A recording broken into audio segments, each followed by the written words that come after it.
Trust to Disrupt, the podcast where visionary entrepreneurs, artists, creators, Web3 and crypto minds share visionary conversations and disruptive success stories. Hello, my beautiful people. This is another solo episode on the Trust to Disrupt podcast, which is part one of two parts. And it's going to dive deep into accessing your potential, your strength, your genius, your innate power, however you want to call that, your inner wisdom, that which you hold within. Why is that important? Especially for leaders, entrepreneurs, you are disrupting industries, you're leading your movement. You need to be able to take very good decisions. And how do you take decisions? You take decisions based on a data pool that is available and accessible to you.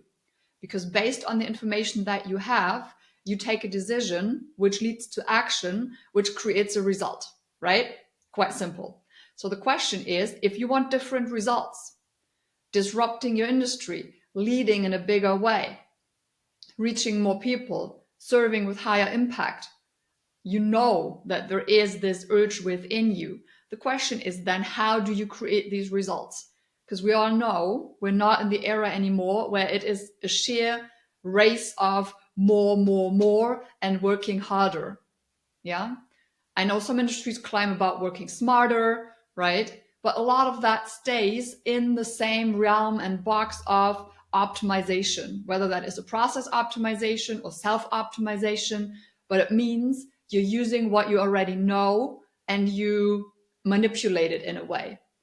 There is a different way now. We are in a new paradigm, and this is part one of two things I want to share with you that are vital in how you change the data pool of information that is available to you, based on which you take decisions, which leads to action, which leads to results, okay? And the part of the data pool available to you, I want to focus on in this episode and the next one, is that share that is coming from within you. And this is where it turns back to, that is your potential, your genius, your power, your strength, your skill set, however you want to call that, your inner wisdom, okay? That what you carry inside. How can you access that in a different way? This has changed. There has been evolution because of, when you look at the world, you may have heard we are in this shift from 3-dimensional to 5th-dimensional world, even if you don't really know what that is, or you're not 100% connected to this, but you may have heard about this. Also, the information that the frequency of the planet is in a constant rise. Frequencies and energies and vibration is rising of the planet as a whole. You will understand why I'm saying this here in a second, okay? Because it's directly connected to what that means for you, right? It is although even online in some bubbles, there has been this talking for a couple of years of merging the woo and the do. I hate that claim, right? This woo term, but connecting somehow the energetics part, the spiritual part with the doing part, the human part. It's the same, it's a paradigm, right? What does it actually mean? And this is what I'm going to break down here now in part one, and the second part in the next episode in part two. So coming back to you, what has changed, right? We all see that there is the change, the higher vibration, the paradigm shifting. We see so much turmoil in the world at the moment. And this has to be, I'm going to do another solo episode on what I see in the world, the political things changing, the country things changing overall. And it's not going to be about a specific party or a specific character, but on the themes and the topics and the ideas, the concepts that I see. What is this? Okay. But this is for another episode. All right. Just make sure you look at the playlist here and find that episode once it's out. Best is you subscribe here to wherever you listen to this podcast. Subscribe and put it on notifications so that you get reminders and pop-ups whenever the next episodes are coming out. All right, my loves. So let's dive in. So what does that mean? How can you access the bigger pool, or how can you access a different pool of information within you? So you have a different data set on which you can take decisions, based on which you can take decisions. It means your personal growth that you already know is changing. in two significant ways. There is an evolution in how we grow personally. And the evolution in both things that I'm sharing means reintegrating parts of you, remembering, if you want. English is such a beautiful language. Remember, what does that mean? Member, it is a member of you. You reintegrate members of you by remembering who you are. That is not some spiritual concept.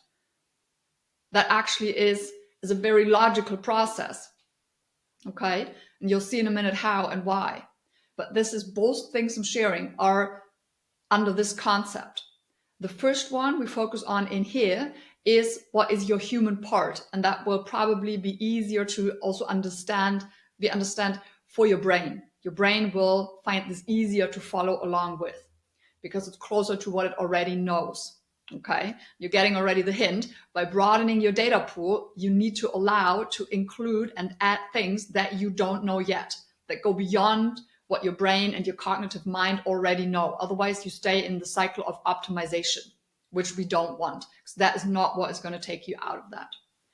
So, in the past, what you may know, when we look at ourselves within, you probably are very familiar with the concept of your inner child, for example, right? You probably have done some inner child healing or some regulation around that, or you've heard about this concept, right? That's also used in therapy, and like it's widely known and spread.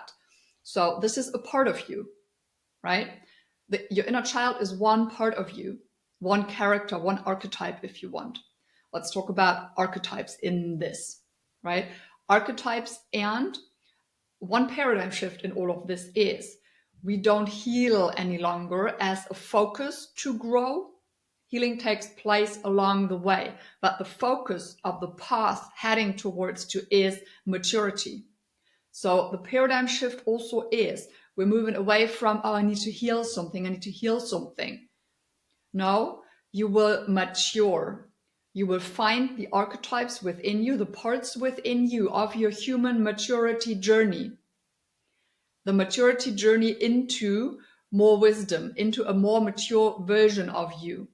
I'll break it down even more in a second, all right? But that is the overall idea of the shift of how to look at your personal growth. I want you, there's an invitation, to move away from looking at healing. Oh, here's another emotional trauma that I need to heal. Oh, here's another limiting belief that I need to heal. These things may happen along the way when they are necessary, but it's not the major focus. The major focus of it is, oh, I'm going upwards in a maturity journey. And along the way, it may be necessary in order to achieve this. Think of it as in a video game. You're unlocking next levels, and your character in every level gets new skills, okay? Maybe new magic tools. Maybe they can, in the next level, they can see in the dark, you know? There's more things that you unlock with every level, and it is like a maturity journey as well. So I want you to think of your inner process of growth like that. And as in the video game, the more your character in the video game gets skills and maybe magic tools or whatever it is, right? Can you see how the baseline, the data pool of that character changes? And based on that, the character can see more, can take other decisions. In the video game, potentially can fight another monster or something, right? That the younger version, the less mature version, would not have been able to do. So I love this analogy to a video game and the character, how it's evolving and unlocking things level by level by level. So this is very, very much in congruence to how you can look at your inner maturity journey.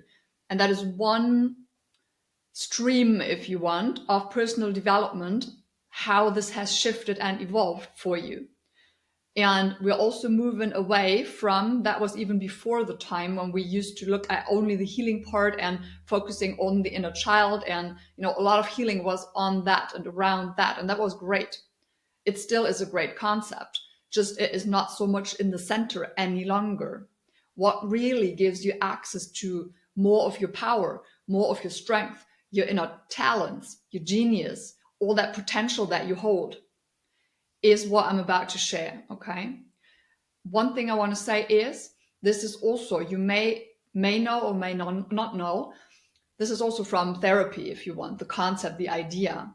When you start looking at yourself and learning about yourself, there's a lot connected to the mindset ideas. When you start observing yourself and your mind and how you think, catching your thoughts, then usually this is also to make it simpler and easier to capture, and also for your brain to have a picture. You know, you have these inner characters, like the inner critic, for example. Oh, this is my inner critic talking. Oh, this is my, whatever all the other characters are called. Like, oh, this is this character talking, right? And it's like a round table where you have all the characters around the table. And then you can identify when you go into more self-observation, more awareness, more mindfulness. This is the terminologies around that. This is usually, or also you may have started this way, observing the different narratives in your mind, who is talking, and giving these voices a character, like the inner critic. Okay, so you can look at this idea as like the pre-concept, like the basic level of starting personal evolution. Then the next stage would have been dealing with your inner child, understanding that there is limiting beliefs, that you have these different layers of your conscious mind, your unconscious mind, your subconscious mind, right? Understanding, oh, there's stuff that I don't know about myself, but it impacts me, right? So that is where we're coming from now. And now it's shifting again. Just like when you would have stayed with your table of the inner critic and the other voices, solely observing these and getting better at identifying who is speaking. If you had stayed there, the next steps of evolution for you and personal growth would not have been possible if you had never allowed to get to that inner child and everything connected to these healings. Okay. And now again, it is if you stay there and you just go a little bit more left or right, the data pool that you have as a baseline for decisions that you take leading to actions and results will not change. So we need another disruption. It's another evolution. So coming to what it is about now is there is more than just the inner child if you look at archetypes. Some of them you may know already, and they are a little bit different if you are a man or if you are a woman. Women have one more archetype. And I'm still tapping into if I believe this is fully true. I might come back here and share a little bit more once I have clarity about this. But this is how it looks like. You have the inner child, men and women, as the starting archetype, if you want, of the maturity journey. We start as the child. And it is a bit along the evolution of our aging process as a human being. While I want to say, where we're going to get at the highest archetypes, you can disconnect from the idea of aging as a human as we have it, or as we had it until now, because age is becoming more disconnected. Okay, the concept of time and aging with that. We're still on the planet, we do age, but for the sake of understanding and accessing the tools and the wisdom of all of the characters of the archetypes within you, you can forget about that concept, all right? So what are we talking about? When you have the inner child, the next character, the next archetype of maturity is then the maiden. If you look at women, it's like a young woman. Okay. So for men, it is the young man that a lot of times turns out to be like the warrior. You know, both of them have this energy. If you want an age span that could be like 18, 20, 22-ish, you know, when you start off in the world and you're like, oh my goodness, I have all the power and I have so many ideas. Maybe I'm going to rebel a little bit, you know, I got to get out in the world and fight for something or against something, that kind of an energy. Okay. Then when you mature further, again, disconnected from age. Okay. Disconnected from age if you are an adult. Then you move on. For the woman, there's two next characters if you want, and they don't necessarily have to be in a certain order. So one can come before the other or vice versa. So that will be then the lover type. So that's a partner, but also the sexual lover, the erotic part, but also the partnership, right? And then the mother archetype. Depends on, right? They don't have to be like first the mother or then the lover or vice versa. It can be either way. That is your personal maturity journey. But both of these are in there as well in the ranking, if you want, like a hierarchy a little bit, okay, that you need to mature through. For the man, interestingly, there's no father archetype in how it is set up at the moment, but I'm questioning that. So that would be the lover as well for men. Okay. So again, it's the partner role, the partner archetype, but also the sexual part, the erotic part, right? Which you can, if you broaden the concept of that, that is creation power as well. That is absolute creation power, sacred sexuality. Okay. Receiving and birthing. And then obviously for the woman, the birthing, the physical birthing part and the nurturing part, the mothering part is represented in the archetype of the mother. Again, I am questioning if there isn't such a thing in a sort of a version for man as the father. I will sit with that. Anyhow, then the next part is the king or the queen archetypes within us, man or woman, depending. And then we have the wise man or the wise woman. And then the highest maturity level, if you want, you can call that the highest self, or you can call that the divine masculine or the divine feminine. Okay. So that is basically already when we are transcending into an archetype that is in between the spheres, right? The queen or the king still is very human body, human characteristics, very material, like in matter. You can touch it, him, her. But the highest one, the higher self, right, is somewhere in between already. It's like transcended wisdom, if you want, but you can still connect to that wisdom. And wisdom is the good point for that, okay? So what is the difference now? Can you already see by the maturity journey I've outlined here a little bit? Each of these archetypes carries different skill sets. They will all be still with you. Again, look at the picture of the round table. Like a round table, they will all be in there. The maturity journey and the paradigm shift now is, up to now or up to 2-3 years ago, we all have been more or less driven by the decisions, like who is taking decisions within you, who is driving your decisions, who is driving what you can see, the perspectives you can see, aka the information data baseline that you can have.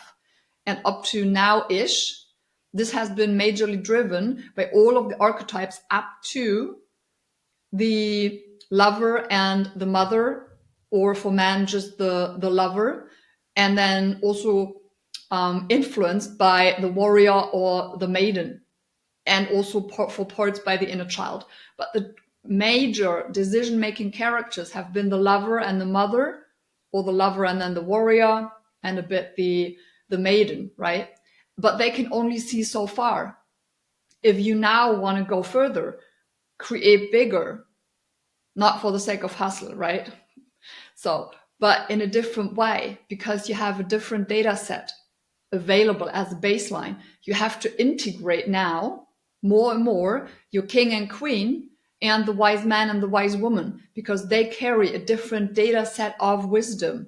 And we have not been integrating these a lot in the past because we needed that time span of healing, if you want, to get the inner child and the other characters in a version that now they are ready for this maturity journey, and they might need a little bit healing or maturing here and there. But now the target is now into maturing into the queen and king, into the wise man, the wise woman, and bringing them back in, so that all of them, including the highest self, will be sitting at the table. And the thing that changes, and that will majorly change how you take decisions and how powerful your decisions are. This is reintegrating all of their wisdom and their knowledge that you carry inside anyway. So it's not a matter of we have to create it, because it's there all the time. It is a matter of access. And then when you have them all sitting at the table, the ones who will be majorly driving your decision making will be the queen, the wise woman, and the highest self. Or if you're a man, then obviously the king, the wise man, and the highest self. Because they have different sorts of information from where they can look. It is a different vantage point. They have different perspectives. So they will be the decision makers, while all of the rest of the archetypes will still be there. You can look at them like a consultant. For example, your inner child will always have a very important role, because this is where all the playfulness comes in, where sometimes this beautiful, innocent naivety comes in with an idea or a spark of something, right? That a more mature adult version would be like, oh my goodness, this is too silly. But maybe it's exactly that idea that will bring the breakthrough while you're looking for a solution for something. So we always need her or him in as well. But is it a good idea to have your inner child take the complete decision? Like overall, not really. But is it a great idea to have the spark of him or her in? The playfulness, right? The curiosity. That is his or her job in there, to bring these sparks in. And all of these archetypes have a different role, but they also, all of them have a shadow side. For example, your king and queen, the major shadow of both of these archetypes is dropping into your ego. That is the character where your ego is majorly attached. So if you flip to the dark side, if you want, to the shadow side of both of these characters within you, like the king or the queen, depending if you're a man or woman, then this is when you potentially start to take decisions from your ego versus from the power that the king or the queen holds. And power in the sense of sovereignty, not of dominating, right? That's another paradigm shift that we've already seen. We're moving away from the hierarchical structures more into a network structure. So power does mean sovereign power and sovereignty and unity, and it does not mean any longer power from dominance and hierarchy, right? And it's the same within you. It's the same within you. So that's why we have the picture of this huge round table where they are all sitting together, and you have the three archetypes of the highest self, of the wisdom, man or woman, or the king or the queen, taking the major decisions, like final decisions, but all of the other ones are like a consultant, and you need them. This is the network structure, if you want. Okay? Amazing, my loves. So let that sink in a little bit. That was part one. That is one stream of how you grow now. It's a paradigm shift of who within you, you get access to get to a different set of data, of information based on which you can take a decision in order to act, in order to create a result. Okay? But this has been the human stream. This is your human maturity journey. In the next episode, I'm going to dive into your multidimensionality. There's another stream that for your brain may be a little bit harder to capture, yet it is vital to bring this in. This is a lot what is unknown, and this is the part that your brain logically, your cognitive mind, will not be able to fully understand in the way that it is used to understand, right? But it's vital that we bring this part in, otherwise you're missing out largely on the power that you hold and the knowledge that you hold, and of unlocking the full potential that you have, your full genius, your full strength. All right, my loves? Amazing. Let me know in the comments, wherever you hear this, what you think about this. How is this landing for you? And I'll see you in the next episode. Thanks for listening. I hope you really feel inspired and you gain new perspectives for your own ventures to take action. Remember to subscribe to the podcast, download the episode, and share it with one visionary person who needs to also hear this. Also, please leave a 5-star review if that feels aligned on iTunes or on Spotify. That helps to distribute the podcast to more people and to have high caliber guests on for you to enjoy.